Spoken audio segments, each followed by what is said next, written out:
트럼프 대통령이 김정은 북한 국무위원장과 연내 만날 계획임을 재차 강조했습니다. 중국 선전에서 열리는 에이펙 정상회의가 계기가 될 것이라는 예측입니다. 북한이 한미연합훈련 축소와 관련 흥미를 느끼지 않고 있다고 밝혔습니다. 트럼프 대통령과의 만남에 대해서도 아는 바 없다는 입장을 내놨습니다. 트럼프 대통령이 이란과의 경제적 교류를 전면 차단할 것이라고 경고했습니다. 사실상 경제적 보복을 시사한 겁니다. 연방이민서비스국이 영주권 심사를 대폭 강화하는 세부 지침을 발표했습니다. 신청자들의 각별한 주의가 요구됩니다. 연방재무부가 세금 혜택 환급금 지급 요건을 강화하는 규정을 발표했습니다. 합법적인 신분을 보유한 이민자들에게만 환급 절차가 진행되는 구조입니다.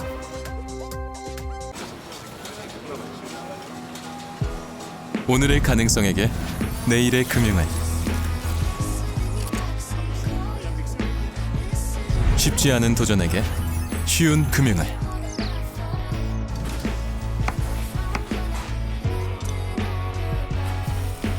더 커지는 꿈에게 더 힘이 되는 금융을 이것이 당신과 PCB의 시너지 PC빌리티 PCB뱅크. 시청자 여러분 안녕하십니까? KBS 아메리카 뉴스입니다. 연일 북미 대화에 진전이 있음을 내비치고 있는 트럼프 대통령이 김정은 북한 국무위원장과 연내에 만나겠다고 밝혔습니다. 김성수 기자가 보도합니다. 도널드 트럼프 미국 대통령이 북한 김정은 국무위원장과 올해 안에 만날 것이라고 밝혔습니다. 앞서 트럼프 대통령이 올가을 북미 정상회담을 개최하는 방안을 추진하라고 참모들에 지시했다는 보도가 나왔는데 직접 이를 구체화한 겁니다. 실제 회담이 올해 안에 성사된다면 오는 11월 18일부터 중국 선전에서 열리는 에이펙 정상회의가 계기가 될 가능성이 높다는 분석이 나옵니다. 연일 대북 유화 메시지를 보내고 있는 트럼프 대통령은 김 위원장과의 친분도 재차 강조했습니다. 김 위원장과 편지를 교환했느냐는 물음에 그건 말할 수 없다면서도 김 위원장과 잘 지내는 건 나쁜 게 아니라 좋은 일이라고 했습니다. 북한이 매우 강력한 핵무기를 가지고 있다고 강조하며 북한이 보유한 핵무기 수를 언급했습니다. He has 57 very powerful nuclear weapons. Should have never allowed it to happen. They should have never allowed it. 트럼프 대통령이 북한의 핵전력을 이처럼 상세하게 밝힌 건 처음인데 자신이 북한을 잘 관리할 수 있다는 점을 부각한 걸로 보입니다. 다만 북미 대화의 목표가 비핵화인지 묻는 질문에는 그 이야기는 하고 싶지 않다며 즉답을 피했습니다. 앞서 한미연합 연습 축소를 지시했다고 밝힌 트럼프 대통령은 한 발 더 나아가 북한을 겨냥한 이 연습이 마음에 들지 않다고도 했습니다. 그러면서 남은 임기인 향후 2년 반 동안 아무 일도 없을 거라고 밝혔습니다. Now, I didn't like the fact that we're doing these massive military exercises really against North Korea. It was an exercise against North Korea. When I'm friendly with him, when we have, I don't see anything happening for certainly 2.5 years. 이란전에서 뚜렷한 성과를 내지 못하며 궁지에 몰린 트럼프 대통령이 중간 선거를 앞두고 외교적 성과를 위해 북미 정상회담을 향후 더 적극적으로 추진할 수 있다는 분석도 나옵니다. 워싱턴에서 KBS 뉴스 김성수입니다. 한미 연합연습 축소와 관련해 북한이 한밤에 김여정 노동당 부장 명의로 입장을 내고 전혀 흥미를 느끼지 않는다고 평가절하했습니다. 트럼프 대통령이 언급한 김정은 국무위원장과의 소통에 대해서도 전혀 알지 못하는 일이라고 일축했습니다. 조지현 기자입니다. 트럼프 미국 대통령의 한미 연합 연습 축소 지시에 대해 북한은 평할 가치도 없고 전혀 흥미를 느끼지 않는다고 깎아내렸습니다. 트럼프 대통령이 연습 축소 지시를 공개한 지 약 사흘 만에 내놓은 답입니다. 북한 김여정 노동당 부장은 훈련의 규모나 기일이 줄어든다고 공격적 성격의 본질이 달라지는 것이 아니다라고 평가했습니다. 김 부장은 한미 연합 연습은 지금도 진행 중이라며 이는 명백한 대조선 적대감에 숨길 수 없는 표현이라고 꼬집었습니다. 그러면서 미국 측이 이번에 취한 자기들의 조치를 선의의 조치로 선전해보려고 한다면 원하는 답이 나오지 않을 것이라고 강조했습니다. 트럼프 대통령이 언급한 북미 지도자 간 소통에 대해서 김여정 부장은 전혀 알지 못하는 일이라고 선을 그었습니다. 그러면서도 김 부장은 두 지도자들의 관계는 훌륭하다며 이는 세상이 다 알고 있으며 별로 놀랄 만한 일은 아니라고 본다고 덧붙였습니다. 하지만 미국의 대조선 적대시 정책은 변하지 않아 왔고 미국은 현재도 적대적인 대조선 군사활동을 벌이고 있다고 강조했습니다. 김 부장은 한편 젤렌스키 우크라이나 대통령이 언급한 추가 파병설에 대해서는 전혀 사실 무근이라고 밝혔습니다. KBS 뉴스 조지연입니다. 트럼프 대통령이 이란과의 경제적 교류를 전면 차단하겠다며 강력한 경고 메시지를 던졌습니다. 트럼프 대통령은 오늘 SNS 계정을 통해 이란과 거래나 금융거래를 계속하는 모든 국가와 기업은 미국의 강력한 제재로 인해 엄청난 경제적 타격을 입게 될 것이라고 경고했습니다. 트럼프 행정부는 중동 정세 불안 속에 대이란 압박 수위를 최대치로 올리며 이란과 거래하는 제3국까지 처벌하는 초강력 보복 조치를 예고했습니다. 이에 따라 이란산 석유를 사오거나 거래를 이어오던 주요국과 글로벌 기업들의 연쇄적인 거래 중단이 이어질 것으로 보입니다. 이번 선언으로 중동발 안보 위기가 글로벌 경제와 통상 마찰로 빠르게 확대될 가능성이 커지고 있습니다. 연방이민서비스국이 영주권 심사를 대폭 강화하는 내용을 담은 신규 지침과 관련해 세부 사항을 발표했습니다. 신청자들의 각별한 주의가 필요할 전망입니다. 이유수 기자가 취재했습니다. 연방이민서비스국이 어제 발표한 신규 지침에 따르면 미국 정부가 제공하는 복지 혜택을 수혜받은 경우 결격 사유로 간주될 수 있습니다. 그동안에는 관련 정책이 가족 이민에 적용되는 경우가 많았는데 새 지침은 취업 이민자들에게도 동일하게 적용됩니다. 연방정부의 재원을 이민자들한테 사용하지 않겠다. 다시 말해서 미국 정부의 부담을 지우는 이민자는 받아들이지 않겠다. 이런 뜻으로 보여집니다. 구체적으로는 메디케이드 등 의료보험, 캘프레시 등 식료품 지원, 여성 영유아들에게 제공되는 영양 지원 프로그램인 윅, 저소득층 현금 지원이나 생활보조금 SSI는 물론 대학 학자금을 지원받은 경우에도 영주권 기각 사유가 될 수 있습니다. 앞으로는 영주권 신청자들의 경제력 수준도 검증 대상에 포함됩니다. 신규 이민자가 공적 부조 수혜자가 될 수 있을지를 사전에 가늠하기 위함입니다. 그 사람들의 나이라든가 직업이라든가 건강 상태라든가 재산의 정도라든가 이런 그다음에 학력 이런 것들 전반적으로 고려하기 때문에 가급적이면 이민 오시는 분들은 자기 자산을 또 어떤 재산을 많이 가지고 오시는 게 공적 부조를 받은 기록이 있는 일부 신청자들은 소명 기회를 제공받을 수 있지만 재정적으로 독립할 수 있음을 입증해야 하는 등 까다로운 절차를 밟아야 합니다. 새로운 지침은 다음 달 18일부터 시행됩니다. 한국 등 미국 이외 국가에서 신청되는 이민 청원은 물론 미국 내에서 이루어지는 신분 조정 I-485에도 동일하게 적용됩니다. KBS 뉴스 이우수입니다. 재무부와 국세청이 오늘 자녀 세액 공제와 근로소득 세액 공제 등 4가지 세금 혜택의 환급금 지급 요건을 강화하는 규정안을 발표했습니다. 세금 낼 돈보다 많이 돌려받는 환급분을 시민권자나 영주권자 등 자격을 갖춘 사람에게만 지급하겠다는 방침입니다. KBTV 김은지 기자입니다. 오늘 재무부와 국세청이 새로운 세금 규정안을 사전 공개했습니다. 대상은 4가지, 입양세액공제, 자녀세액공제, 미국기회 세액공제, 근로소득 세액공제입니다. 내야 할 연방소득세보다 공제액이 많으면 차액을 현금으로 돌려받는 이른바 환급형 세액공제입니다. 이번 조치의 핵심은 그 돌려받는 환급금 부분을 앞으로는 시민권자, 영주권자, 난민처럼 법이 정한 자격을 가진 사람만 받을 수 있게 하겠다는 겁니다.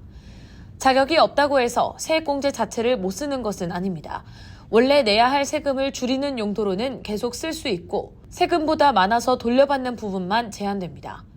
베선트 재무장관은 성명에서 불법 체류자가 세금 혜택을 받던 시대는 끝났다고 밝혔고 비시그나노 IRS 최고 경영자도 저소득 가정을 위해 만든 제도의 취지를 지키기 위한 조치라고 설명했습니다. 세금 신고 방식도 달라집니다. 신고자는 자신이 자격을 갖췄다는 사실을 신고서나 국세청이 정하는 별도 양식에서 위증죄 처벌을 전제로 직접 확인해야 합니다. 고의로 거짓 정보를 신고하면 최대 $10만 벌금이나 3년 이하의 징역형에 처해질 수 있습니다. 재무부와 국세청은 2026년 과세연도 기준 납세자 20만 명에서 70만 명이 영향을 받고 제한되는 환급액은 7억 달러에서 26억 달러에 이를 것으로 추산했습니다. 아직 확정된 규정은 아니며 정부는 관보 게재 후 45일 동안 의견을 수렴하고 오늘 10월 14일 워싱턴에서 공청회를 열 예정입니다. KBTV 뉴스 김은지입니다. 미국의 국가 부채 규모가 40조 달러를 돌파한 가운데 미국의 장기 채권 금리가 급등세를 이어가자 미 재무부가 개입에 나섰습니다. 박일준 기자입니다. 미 재무부가 10년 이상 만기가 남은 국채 매입 규모를 늘리겠다고 밝혔습니다. 당초 한 번에 20억 달러어치를 사들일 계획이었는데 이를 최소 40억 달러어치 2배 이상으로 늘리겠다고 설명했습니다. 미 재무부가 만기가 긴 국채를 사들이겠다고 한 건 30년 만기 국채 금리가 19년 만에 최고치를 기록하는 등 장기 국채 금리가 상승하고 있기 때문입니다. 미 재무부가 국채를 사들이면 국채 가격이 높아지면서 시장 금리는 하락하게 됩니다. 높은 장기 금리는 주택담보대출과 미 재무부의 자금 조달 등에 부담이 되는데 이를 줄여보겠다는 뜻입니다. 효과는 있었습니다. 30년 만기 국채를 비롯해 장기 국채 금리가 내렸습니다. 뉴욕 주식시장도 강하지는 않지만 회복세를 보였습니다. 하지만 이번 조치는 다음 달 초부터 약 2달간 이어지는 한시적 조치입니다. 이 때문에 금리 상승이라는 추세를 바꾸기는 어려울 거라는 평가가 나옵니다. 지금의 장기 금리 상승엔 중동 전쟁에 따른 물가 상승 우려, 40조 달러를 돌파한 막대한 재정 적자, 인공지능 투자를 위한 회사채 발행 등 당장 해소할 수 없는 원인들이 자리 잡고 있기 때문입니다. Today seems like a day of rest in some degree, but I would say that volatility and increased volatility heading into, changes in Fed policy should be the new expectation. 미 재무부가 국채를 사들인다고 해서 미국의 부채 규모가 줄어드는 건 아닙니다. 미 정부는 올해 이자 비용으로만 1조 2천억 달러, 우리 돈 1,600조 원 이상을 썼습니다. 뉴욕에서 KBS 뉴스 박일중입니다. 의료비와 약값 폭등으로 직장 보험료가 오르면서 미주 한인들과 동포 기업들의 경제적 부담이 커지고 있습니다. 카이저 가족재단 조사에 따르면 직장 가입자 가족의 연간 평균 보험료는 3만 달러를 돌파할 전망입니다. 회사 지원이 주로 근로자 본인에게 집중되다 보니 배우자나 자녀를 보험에 추가하면 수백 달러에서 1,000달러가 넘는 추가 비용을 근로자가 직접 부담해야 합니다.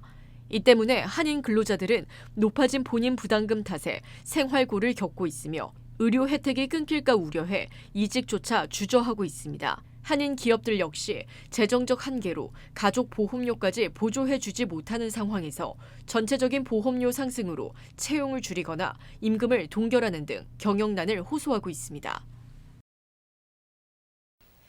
LA시가 시내 주요 지역의 노숙금지 구역을 전격 해제했습니다. 노숙자들이 늘어날 수 있다는 우려가 커지고 있습니다. LA시 의회는 단속 위주의 텐트 철거보다는 맞춤형 주거 지원과 상담 등 인도적 대책에 집중하기로 하고 주요 지하차도와 도로 인근 12곳에 노숙 텐트 설치 금지 조치를 취소했습니다. 하지만 이러한 결정에 대해 주거지 인근 주민과 일부 지역사회에서는 강한 우려의 목소리를 높이고 있습니다. 강제 단속이라는 최소한의 법적 통제마저 사라지면서 해제된 구역을 중심으로 또다시 노숙자 텐트가 우후죽순 늘어나고 치안과 위생 문제가 악화될 거라는 지적입니다. 시 당국은 주거지와 복지 서비스를 적극 연결해 길거리 노숙을 줄이겠다는 입장이지만 오히려 노숙자 집결을 부추길 수 있다는 논란은 이어지고 있습니다. 김영환 LA 총영사가 4년 6개월의 임기를 끝으로 다음 주 귀임합니다. 김영환 총영사는 오늘 열린 기자간담회에서 먼저 동포사회에 대한 감사를 전했습니다. 우리 한인 사회가 점점 커지고 있고 또 한편으로는 급격한 변화의 중심의 변화 속에 있다고 저는 생각을 합니다. 이런 우리 남가주 한인 사회를 총영사로서 봉사할 수 있어서 너무 개인적으로 4년 6개월 동안 영광이었고요. 저한테는 배움의 시간이었습니다. 김영환 총영사는 LA 총영사관 재건축이 잘 추진되고 있으며 완공 이후에는 민원 대응 속도가 빨라질 것으로 기대하고 있다고 설명했습니다. 또한 연방정부의 불법 체류자 추방과 관련해 각 지역 수감시설을 순회하면서 한국 국적자들에게 영사조력을 제공하고 있다고 강조했습니다. 약간의 한인들이 있고 저희가 접근해서 영사 접견을 해서 도와주고 있고 필요한 사항들을 계속 지원해 나가고 있습니다. 김영환 총영사는 다음 주 수요일 출국해 서울 외교부로 복귀합니다. 이에 앞서 오는 금요일에는 LA 총영사 관저에서 한인 커뮤니티 주관의 송별회가 개최될 예정입니다. 세계 최고 권위의 클래식 자동차 축제인 제75회 페블비치 콩쿠르 델레강스에서 1935년형 듀센버그 SSJ 스페셜 스피드스터가 최고의 영예인 베스트 오브 쇼를 차지했습니다. 할리우드의 전설적인 배우 클라크 게이블이 소유했던 이 차량은 단 2대만 제작된 희귀 모델로 검은색 레커 외장과 밝은 가죽 실내 등 당초 모습 그대로 정교하게 복원돼 눈길을 끌었습니다. 수많은 희귀 명차들이 빼곡히 들어서 자동차 애호가들이 눈길을 사로잡은 가운데 올해 75주년을 맞은 이번 대회에는 전 세계에서 200대가 넘는 명차들이 출품돼 아름다운 경쟁을 펼쳤습니다. 자선 기금은 5천만 달러를 돌파한 가운데 몬테레이 카운티 지역 내 130개 이상의 비영리 단체 어린이들의 교육, 건강, 복지 사업에 전액 사용됩니다.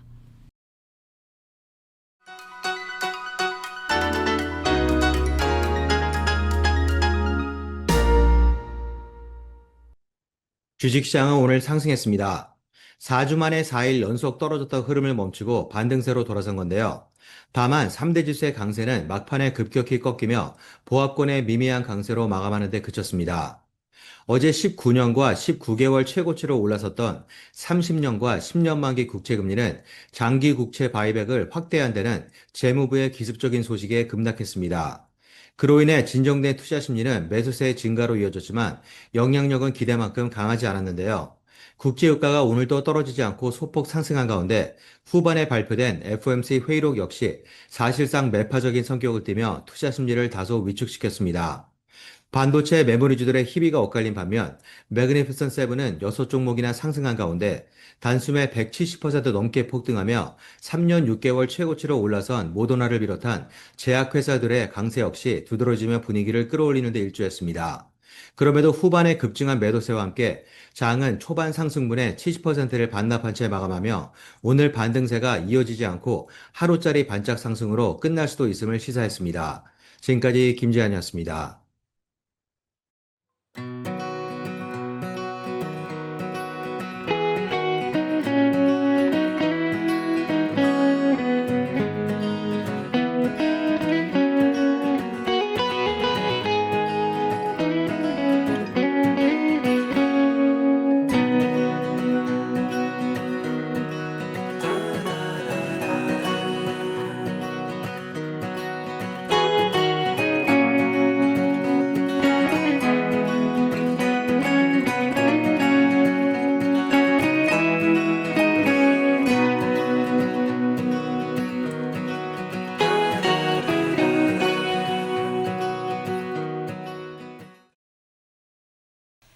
KBS 아메리칸 뉴스 오늘 소식은 여기까지입니다. 편안한 밤 되시기 바랍니다.